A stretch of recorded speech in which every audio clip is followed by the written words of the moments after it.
हसदेव के जंगल उजाड़ने का मामला राजस्थान की आड़ में अडानी को कोयला देने के संबंध में प्रस्तुत है एडवोकेट सुदीप श्रीवास्तव द्वारा एक प्रेस वार्ता। नमस्कार, मैं सुदीप श्रीवास्तव अधिवक्ता हूँ। सुप्रीम कोर्ट और हाई कोर्ट प्रैक्टिस करता हूँ और हसदेव में जो खनन हो रहा है उसके विरोध का पहली केस जो लगी थी एनजीटी में, उसका याचिकाकर्ता भी हूँ और आज भी सुप्रीम कोर्ट में मैं हसदेव बचाने के लिए केस लड़ रहा हूँ। आज की जो पीसी है वो मूलतः इस बात के लिए है कि जो 2 अगस्त को केते एक्सटेंशन कोल ब्लॉक में जन सुनवाई प्रस्तावित है, ये जन सुनवाई 2 बार छत्तीसगढ़ सरकार रद्द कर चुकी है।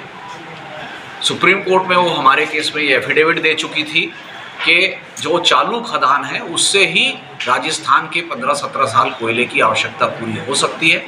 350 मिलियन टन कोयला वहाँ बाकी है और नई खदान की ज़रूरत नहीं है। आज उस एफिडेविट के बाद भी ये जो विपरीत कदम है, इसके कारण मैं एपीसी ले रहा हूँ। राजस्थान के 4340 मेगावाट के पावर प्लांट अलग अलग यूनिट साइज के प्रेस नोट पे क्लियर है, हसदेव के कोल ब्लॉक से लिंक किए गए हैं, मतलब यहाँ के कोयले से चलेंगे। सेंट्रल इलेक्ट्रिसिटी अथॉरिटी के जो नॉर्म्स हैं वो भी मैंने लगाया हुआ है, उसके हिसाब से उनकी कुल वार्षिक कोयला आवश्यकता अधिकतम 20 मिलियन टन है, 200 लाख टन वार्षिक। अकेले चालू खदान में 21 million ton 210 lakh million ton कोयला उत्पादन हो रहा है। 310 मिलियन टन कोयला वहाँ बाकी है, मतलब 15 साल तो आपको कुछ देखने की जरूरत नहीं है। और इस 15 साल में राजस्थान में कितना सोलर प्लांट, हजारों मेगावाट, बल्कि 75,000 मेगावाट के लगने वाले हैं, तो उनको खुद कोयले की जरूरत नहीं रहेगी। तो ऐसी स्थिति में जब राजस्थान के कुल कोयले की आवश्यकता एक ही खदान से पूरी हो रही है, तो राजस्थान के मुख्यमंत्री, माननीय मुख्यमंत्री जो ये मांग कर रहे हैं कि 2 और नई खदानें खोली जाएं, परसा और केते एक्सटेंशन, उसको छत्तीसगढ़ सरकार को बिल्कुल नहीं मानना चाहिए। ना ये देश हित में है, ना ये राज्य हित में है। और जिस तरीके का एग्रीमेंट राजस्थान और अडानी के बीच में है कि राजस्थान अपने ही खदान का कोयला महंगे में खरीद रहा है, तो ये राजस्थान के भी हित में नहीं है। केते एक्सटेंशन कोल ब्लॉक जहां जन सुनवाई प्रस्तावित है, 1760 हेक्टेयर में से 99% घना जंगल है, पूरा का पूरा हसदेव का कैचमेंट है। 6 लाख के लगभग पेड़ है, अनादर परसा में 1.5 लाख पेड़ है। ये सारे पेड़ आज उस इलाके को जल प्रदान कर रहे हैं। हसदेव बांगो छत्तीसगढ़ का सबसे बड़ा बांध है, उसको नष्ट करके उसके जल ग्रहण क्षेत्र को नुकसान पहुंचाकर हम कोई विकास हासिल नहीं करने वाले हैं। कोयले में रॉयल्टी भी बहुत कम है। कोयले के क्षेत्र से जो लोग उजड़े हैं उनको देखने के लिए आप उड़ीसा, कोरबा चले जाइए। WII की रिपोर्ट कहती है कि जितनी खनन हो चुका है उसके आगे खनन ना बढ़े। ICFRE भी बोलती है कि इररिपेरेबल डैमेज होगा। तो ये सब के बावजूद हम अगर नई खदानें खोलने जा रहे हैं तो इससे किसी का फायदा नहीं है सिवाय एक व्यक्ति के, एक उद्योग समूह के। और उसके लालच के लिए गांधी जी ने कहा है कि इस दुनिया के संसाधन सदियों तक, हमेशा तक हर व्यक्ति की आवश्यकता पूरी कर सकते हैं, लेकिन इस पूरे संसाधन मिलके एक व्यक्ति का लालच पूरा नहीं कर सकते। तो मेरा छत्तीसगढ़ सरकार से, माननीय मुख्यमंत्री विष्णुदेव साय जी से अपील है कि वो एक आदमी के लालच के पूर्ति के साधक ना बने और परसा खदान और केते एक्सटेंशन की जन सुनवाई को रद्द कराए और छत्तीसगढ़ में मानव हाथी द्वंद्व को और आगे बढ़ने से रोके। उसमें कौन मारा जा रहा है? वही आदिवासी मारे जा रहे हैं जिस समुदाय का प्रतिनिधित्व माननीय मुख्यमंत्री करते हैं। उस इलाके के लोग मारे जा रहे हैं जहां की पूरी सीटें भारतीय जनता पार्टी जीत के आई है। पिछली सरकार ने जो हसदेव पे दोहरा रुख अपनाया, उसका परिणाम उन्होंने चुनाव में भोगा है।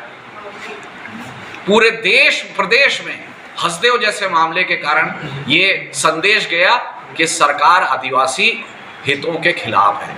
तो मेरा अनुरोध है कि इसमें गंभीरता से विचार करें और केते एक्सटेंशन की 2 अगस्त की जन सुनवाई को रद्द करें, उसके डेटा भी पुराने हैं, और परसा खदान रद्द करें और जनहित में निर्णय लें। सुनवाई अगर रद्द नहीं होती है तो फिर क्या होगा आपका अगला कदम? देखिए, हम सुप्रीम कोर्ट में तो केस लड़ ही रहे हैं। जनता की लड़ाई जो है वो हसदेव अरण्य संघर्ष समिति के बैनर पे भी चल रही है, हम उसमें भी भागीदार हैं। बिलासपुर में हसदेव बचाओ आंदोलन के नाम से भी विरोध हो रहा है।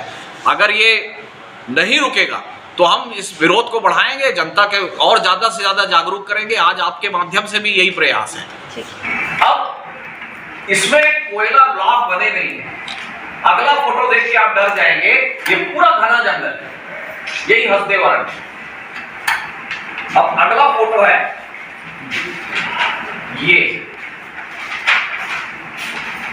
ये सारे ब्लॉक है, मतलब एक एक करके सब में खनन होना है। ये आप देखो, ये पूरा इलाका, ये केवल खदान का जो माइनिंग लीज एरिया होगा वो 453 वर्ग किलोमीटर, 45,000 हेक्टेयर की खदानें, पूरा का पूरा। अगर ये खुदने लगता है एक एक करके, क्योंकि इसमें से भी 3 नीचे अलॉटेड है, गिद्धुड़ी पतुरिया अलॉटेड है, मदनपुर अलॉटेड है, और वो लगातार प्रयास चल रहा है कि ये आगे बढ़ते जाए। तो इसकी फिर रेल लाइन बनाएंगे, फिर इसकी कॉलोनी बनाएंगे, फिर इसके लिए सड़क बनाएंगे, और पूरा का पूरा हसदेव अरण्य साफ होगा। इसमें एक पेपर लगा है, ये प्रतिवेदन, ये प्रतिवेदन है परसा खदान में एक नाला, साधी नाला डाइवर्ट हो रहा था, और वो क्लियर कहता है नीचे के पैरा में कि 4 से 5 लाख घन मीटर जल सतह प्रवाह में एक नाला डाइवर्ट होने से कमी आई।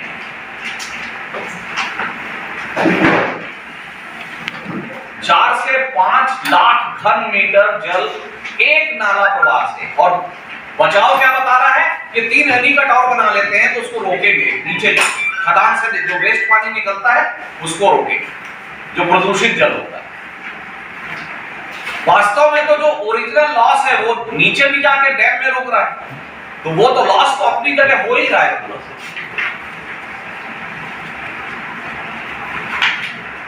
अब आप ये देखिए, इसी में आप देखिए, इस देश में 3,61,000 मिलियन टन कोयला भंडार है।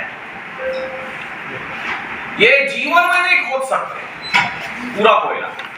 50 साल में सोलर और विंड आ जाएगा, सबको पता है। 50 साल की लड़ाई है, और 50 साल में ये वो कोयला खोदना चाहते हैं जो सबसे सस्ता हो, सबसे नजदीक हो, सबसे ज्यादा फायदा मिले। और उसके लिए हमारा सबसे अच्छा जंगल, सबसे बड़ा बांध, सबसे बड़ा सिंचाई का साधन उजाड़ रहे हैं। अब ये 3,61,000 मिलियन टन में ये ब्लॉक है। 1,050 कोयला ब्लॉक है देश में, जिसमें से 300 से 400 किसी को आवंटित नहीं है। अब राजस्थान से आप जाओगे, यहां से राजस्थान, तो पहले मध्य प्रदेश पड़ेगा, फिर राजस्थान आएगा। उधर से आएंगे तो पहले मध्य प्रदेश, फिर राजस्थान। मतलब अगर मध्य प्रदेश में कोयला है तो राजस्थान को भाड़ा कम लगेगा, परिवहन की लागत कम आएगी। शहडोल के इलाके में ये आप देखिए, ये मध्य प्रदेश का कोयले का रिकॉर्ड, 30,000 मिलियन टन कोयला भंडार मध्य प्रदेश में भी है। आपके यहां 78,000 है, 30,000 वहां भी है। और इस 30,000 में जो शहडोल के इलाके में कोल फील्ड है वो ये सोहाग। कितने ब्लॉक हैं, और ये जो पीले दिख रहे हैं, गुलाबी दिख रहे हैं, उसमें से आधे अलॉटेड नहीं है। अब हसदेव को आपने देखा पूरा जंगल था, इसको आप देखिए, ये देखिए, कंपेयर करिए इसको और इसको। इसमें कहीं जंगल नहीं, माने 20% ही इसमें जंगल मिलेगा, वो 90% जंगल है। तो जब राजस्थान को दूसरे जगह ब्लॉक मिल सकता है, राजस्थान के वर्तमान कोयले की आवश्यकता यहीं से एक ही से पूरी हो रही है, फिर भी दूसरा और तीसरा खदान क्यों खोलना?